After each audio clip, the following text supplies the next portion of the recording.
Shalom sobat yang terkasih dalam Tuhan Yesus Kristus. Berjumpa kembali dengan saya di channel ini. Terima kasih telah mendukung perkembangan channel ini dengan cara subscribe, like, komen, dan share. Tuhan dipermuliakan. Teman-teman, Ustadz ini begitu gelisah ketika mengetahui banyak orang yang menjadi percaya kepada Tuhan Yesus. Bahkan mengungkapkan fakta bahwa dari daerah yang notabene kantong Islam justru banyak yang menjadi pendeta. Ini ungkapan dari mereka, bukan kita. Lantas apa yang harus kita lakukan? Ya kita cross check dong, kita lihat dong, kita responnya dengan santai aja. Karena demikian, kalau orang sudah mengetahui kebenaran, lalu itu berdasarkan fakta sejarah, maka mereka tidak mungkin menolaknya. Kali ini teman-teman, kita lihat dulu video berikut ini. Jangan kepanasan ya, kita hanya mengikuti alur pikiran dari para ustadz ini yang selama ini banyak berkoar-koar di media mereka. Ini dia teman-teman videonya. Lebih 30 pendeta asli Minangkabau. Tahun 2005, Pak. Ini sekarang tahun berapa ini? Kira-kira pendetanya tuh bertambah atau berkurang? Tahun 2005, 30 lebih pendeta asli Minangkabau. Bayangkan tuh. Nggak terbayangkan kita dulu yang kita anggap ini orang Minangkabau pasti Islam. Kenapa kami bahas itu?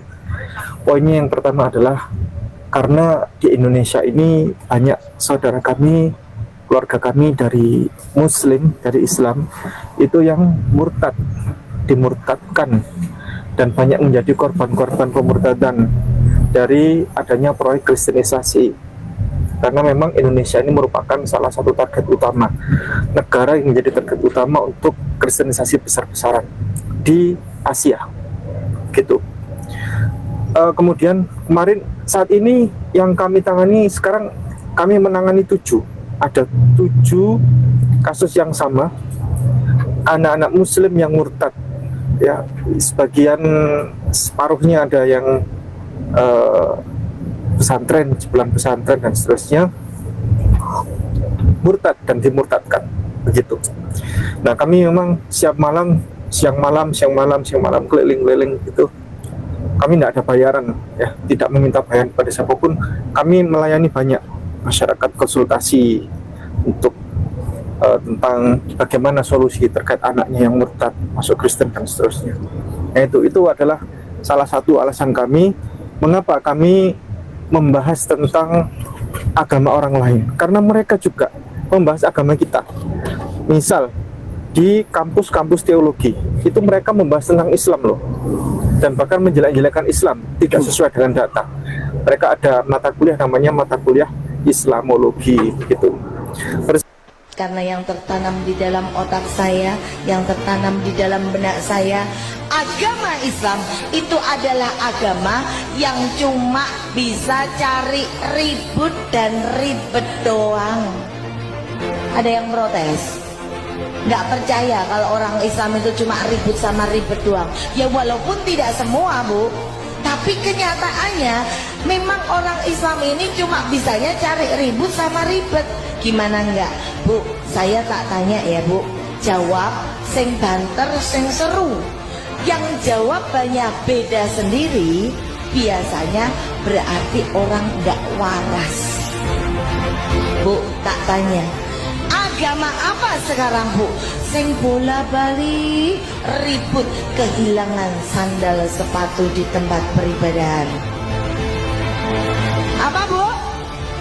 Islam. Nggak ada yang jawab Kristen, nggak ada yang jawab Katolik. Lawang ning gereja sendal sepatu digowo dewi-dewi kok. Ya, salam damai sejahtera kawan-kawan semua. Ya, ini sangat menggemparkan ya kawan-kawan. Ini adalah video aslinya, dan saat ini saya yakin bahwa ibu ini adalah orang yang waras. Dia menantang orang-orang yang waras, dan dia mengatakan bahwa jika ada yang mengatakan bahwa tidak, maka orang itu pasti tidak waras. Karena apa? Memang yang selama ini terjadi itu adalah orang Islam, ya, yang bikin ribet dan juga bikin ribut, ya. Ya, perlu digarisbawahi di sini adalah orang Islam, kawan-kawan ya. Orang Islam bikin ribet dan bikin ribut, bukan agamanya ya. Bukan agama. Semua agama itu benar, tetapi oknum-oknumnya itu yang tidak benar. Nah, karena itu kawan-kawan semua, di dalam video berikut ini juga adalah seorang ustadz asal Padang yang membuka kepada kita sebuah fakta yang mengejutkan sekali, teman-teman. Dr. Din Samsudin diundang ke Kota Padang untuk acara halal bihalal tahun 2005 di Gedung Bagindo Ajis Chan di Kota Padang. Di situ beliau menyampaikan di tahun 2005 sudah lebih 30 pendeta asli Minangkabau. Tahun 2005, Pak. Ini sekarang tahun berapa ini? Kira-kira pendetanya tuh bertambah atau berkurang? Tahun 2005 30 lebih pendeta asli Minangkabau, bayangkan tuh. Nggak terbayangkan kita dulu yang kita anggap ini orang Minangkabau pasti Islam. Nggak ada orang Minangkabau yang kafir. Tapi faktanya, Pak, pendeta terbesarnya, tahu Pak siapa pendetanya? Yanwardi Koto, orang Lubuk Basung. Bahkan ketika dia membaca Injil itu, Pak, dengan baju kebesaran datua orang Minang dibacanya Injil itu untuk menunjukkan kepada dunia siapa yang bilang orang Minang ada Kristen. Nih pendeta nih orang Minang nih.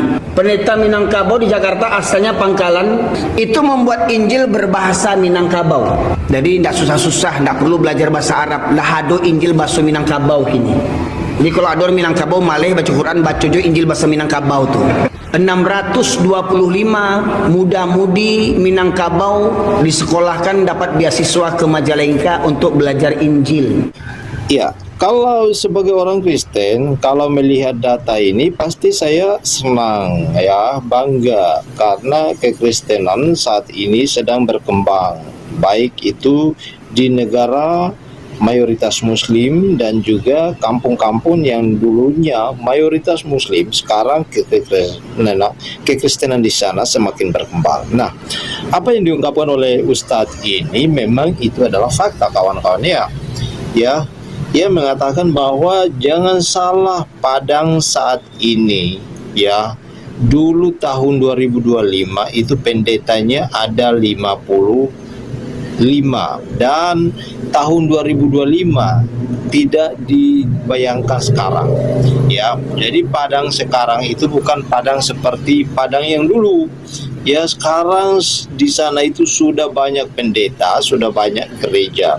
Jadi orang Minang sekarang sudah dikristenkan, kawan-kawannya. Bahkan ia mengatakan bahwa 625 anak ya, hampir setiap tahun itu dikirimkan ke Majalengka, ke seluruh di negeri pelosok Indonesia untuk disekolahkan sekolah teologi untuk belajar Injil. Dan memang itu fakta, kawan-kawan ya.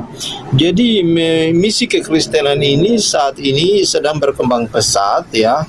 Kita juga berdoa dan berterima kasih kepada misionaris dan donatur-donatur yang telah membantu ya anak-anak atau orang-orang yang terbeban, terpanggil untuk belajar Injil. Nah, karena itu kawan-kawan semua, kita tonton lagi video selengkapnya ya, slide berikut ini, bagaimana Ustadz ini membongkar fakta yang sangat mengejutkan tentang perkembangan kekristenan di dunia nyata. Itulah yang dimaksud Rasulullah, nanti akhir zaman nanti, suatu zaman nanti umat Islam akan hancur sehancur-hancurnya. Yang Rasul bukan umat Islam, bukan agama Islamnya, Pak Ibu sekalian. Kalau agama Islam tidak akan hancur. Apapun makar orang ingin menghancurkan Islam, Islam tidak akan hancur. Karena apa? Islam itu agamanya Allah yang menjaganya. Tetapi kata Rasulullah, umat Islam akan hancur. Iya, ini adalah sebuah data yang dibongkar oleh Ustadz ini, dan karena itu ya ini adalah sangat relevan dengan video pertama tadi. Ibu tadi ya, Ustazah tadi mengatakan bahwa ya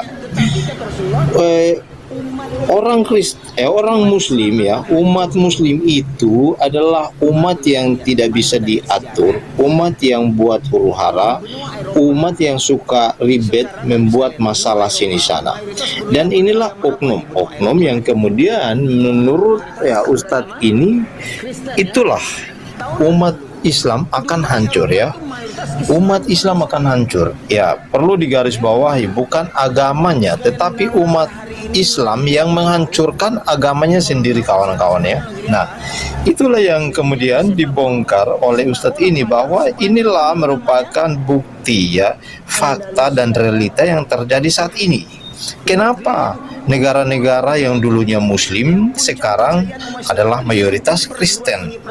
Kampung-kampung yang dulunya mayoritas Muslim sekarang bahkan dikuasai kekristenan. Dulunya pendetanya cuma hitung jari, sekarang wow, sudah sangat banyak. Bahkan anak-anak muda kemudian disekolahkan, ya, masuk sekolah teologi, belajar Injil, dan kemudian mereka menjadi misionaris yang disebarkan di seluruh Indonesia untuk menginjili, memberitakan Injil, dan itulah merupakan Baik teman-teman yang terkasih, kira-kira para respon teman-teman ketika mendengarkan video barusan, semoga apa yang mereka sampaikan itu tidak membuat ustadz-ustadz yang lain menjadi gelisah, tidak bisa tidur tidak bisa tidur, tidak bisa makan, bahkan mereka makin putus asa di dalam berargumen. Karena apa? Karena mereka setiap hari berkuar-kuar, ternyata ada banyak orang yang menjadi percaya kepada Tuhan Yesus. Ini pengakuan mereka, bukan klaim daripada orang Kristen, pengakuan ustadz. Dan di dalamnya tadi ada seorang yang sering menampilkan para mualaf-mualaf begitu ya di channelnya. Nah teman-teman, hal ini tidak perlu mengagetkan bagi kita. Benar atau tidaknya, kita terus berdoa supaya ada banyak orang yang dijamah oleh Tuhan Yesus. Karena kayak manapun ceritanya, Alkitab pasti akan tergenapi. Alkitab itu pasti akan terjadi. Alkitab itu pasti akan membuka ruang, bahkan membawa orang kepada Tuhan Yesus Kristus. Kenapa? Karena sejarah itu pasti akan memerdekakan. Kemenangan itu pasti akan datang bagi orang yang percaya kepada Tuhan Yesus. Teman-teman, di mana ada fakta sejarah diberitakan, di mana ada kasih yang besar itu dinyatakan bagi orang-orang yang tidak layak seperti kita, maka mereka akan melihat itu dan menjadi percaya kepada Tuhan Yesus. Itulah yang terjadi. Nah, khususnya kali ini teman-teman, kalau kita mendengar tadi, ini pengakuan dari Ustadz, ada banyak dari daerah-daerah kantong-kantong Islam justru menjadi Kristen. Luar biasa bukan? Nah ini pengakuan mereka, bukan klaim kita. Ya kita santai saja gitu ya. Kita terus berdoa lah supaya ada banyak orang yang percaya kepada Tuhan Yesus.